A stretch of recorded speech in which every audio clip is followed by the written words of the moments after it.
Hello everybody, my name is Ratnos, and welcome to This Week in Mythic Plus. This week's affixes are Tyrannical, Inspiring, Quaking, and of course, Encrypted.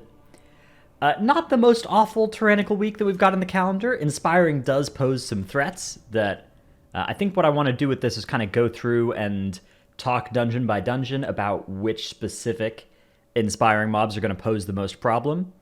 The biggest one in DOS is this pull here, where you're going to have a High Priest that is inspiring to Devoted, that are going to be casting their Transform. So what you want to do with this pull is like pull this back and line it around a corner over here, and then you'll be able to stun these and kill them off before they transform. You can also skip this pack entirely if you would like, but if you're going to pull it, which it's kind of in the way if you don't want to like shroud past it and then and come back out with something. You know, it's because it's kind of annoying because you have to come in and out. You can do it with like Woe. There's some MDI tech to do some really cool stuff with this High Priest if you want to look into that, but it's fairly complicated to execute. It's like a stealth blind run on top of the mob to get in combat, and then when the blind breaks a minute later, it comes and runs and joins the boss fight, and then you get a Woe to get back out. But assuming you're not interested in that, yeah, just be prepared for this inspiring mob. This is kind of the one pull where you don't just want to like CC the inspired mob, because then these will still be affected by the aura. Most of the other inspired mobs in this dungeon you can either CC or focus down, depending on how much you're in this pull. This sort of pull, right, is kind of based on how much can your tank sustain free casting Shadow Cores, which if they're a Death Knight is probably quite a bit, but it depends on what key level you're running and what tank you're playing with. Hall's not too bad. It's all Hound Masters that are inspiring in the first area, so they're ranged mobs. You can kind of pull a little bit away from them anyways if you need to be able to interrupt. Just make sure that you don't get in a spot where like a Hound Master is inspiring a bunch of the Obliterators and those are just free casting. That's something you want to try and avoid. Mists, a couple of rough spots with inspiring in the maze potentially, and also here towards the end. The big thing is if you have Arcane Torrent or Mass Dispel, if you just instantly fire that off after a Tender gets its Nourish the Forest cast off, that'll mitigate the whole thing. So if you want to fight an inspiring mob, you don't want to CC it off to the side, and there's a Tender in the pack, do that. The only other mob that does an annoying cast is the Shaper, which is the Bramblethorn Coat, which you will also want to purge, but you can just single target purge that on whoever it gets cast on. Then towards the end of the dungeon, usually what you're going to want to do in this pull in particular is CC this larva and just kill it after. Kill it as soon as the Stag Helm is dead. You can try and nuke it down first or knock it out of the pack to kick the Stimulate Regeneration, and then again, Arcane Torrent or Mass Dispel the Stimulate Resistance. That's an option, but it's usually a little bit too much effort to be worth, in my opinion. And yeah, this Reaver, you can just CC it and avoid pulling it, and it will the other Reaver will stop patrolling when this one is CC'd, so works out kind of nicely. All right, Plaguefall, couple of medium annoying inspirings in here. Let me switch it to an inspiring week. Nothing too impossible though. The main affix you're gonna worry about in this dungeon is Tyrannical. Sanguine Depths, honestly, Quaking is the main affix I worry about in here. The really annoying inspiring pack in my experience is this one. If you're pulling it, you've got a Overseer and an Oppressor that are inspired by this one. Other than that, most of the pulls with an inspiring mob naturally in them aren't the end of the world.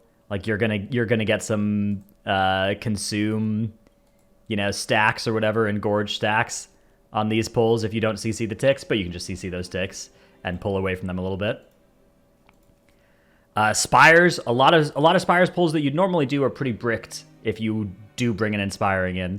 So like you want to CC this inspiring mob if you want to fight all of this stuff. Which, by the way, if you're ever trying to make an MDT pull and not include a whole pull, Control-click to just individually add. So yeah, a lot of interrupts and stuff in this dungeon that you do kind of need to land. The Mender, one great strategy with this pull on this week is if you CC the Mender, right? You CC the Mender and you just do the other ones. The Mender actually does the Imbue Weapon cast. So if you fight it with the boss, Imbue Weapon makes a weapon that you can then dispel off of the Forsworn Mender, pick up off the ground, and use for more single target onto the boss, because it does quite a bit of damage. So, unironically, pretty good way to just do that, right? Do this pull and then do this afterwards. All right, Necrotic Wake. Also a few medium annoying inspired mobs here, right? Like the two Necromancers are both inspired, which means the mages are going to free cast.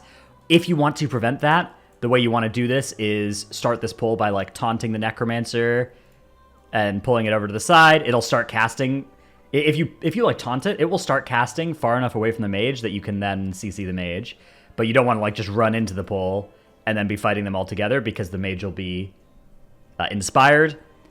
Then you want to just CC the mage. You want to just hit it with a freezing trap or something and keep it out to the side, in cap, anything, blind, just to keep it busy, because of course it dies as soon as the Necromancer does, and that makes it a lot easier than if it's free casting the Frostbolt volleys on you.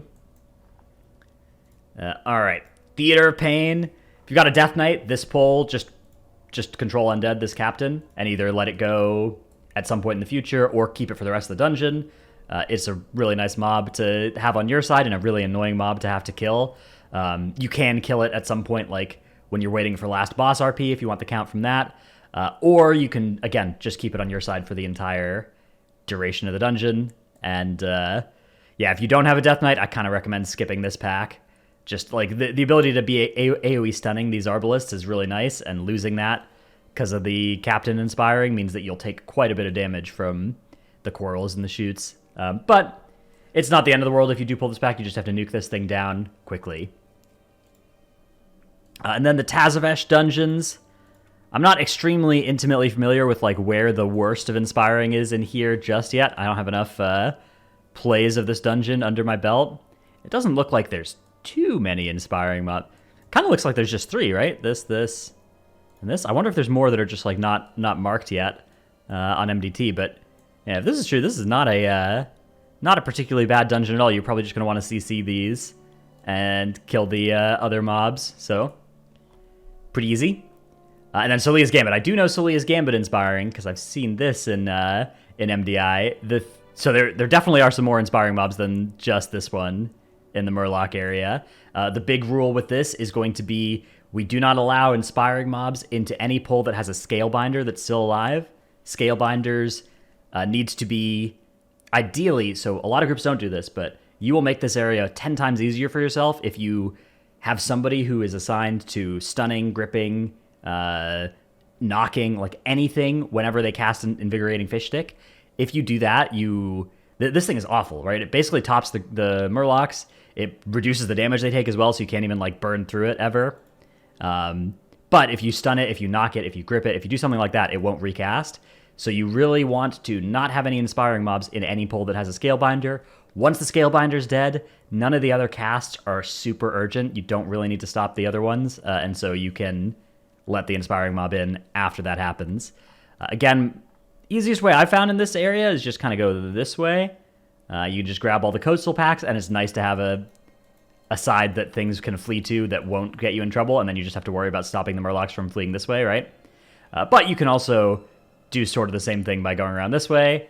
You could also get yourself a woe buff, go through, and then like back pull these packs into Agrimar's Vault.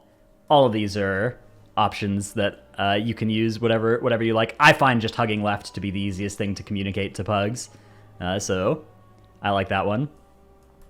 All right, other affix we got this week. It's Quaking, actually, that we have alongside Tyrannical, right? Yeah, Tyrannical inspiring Quaking.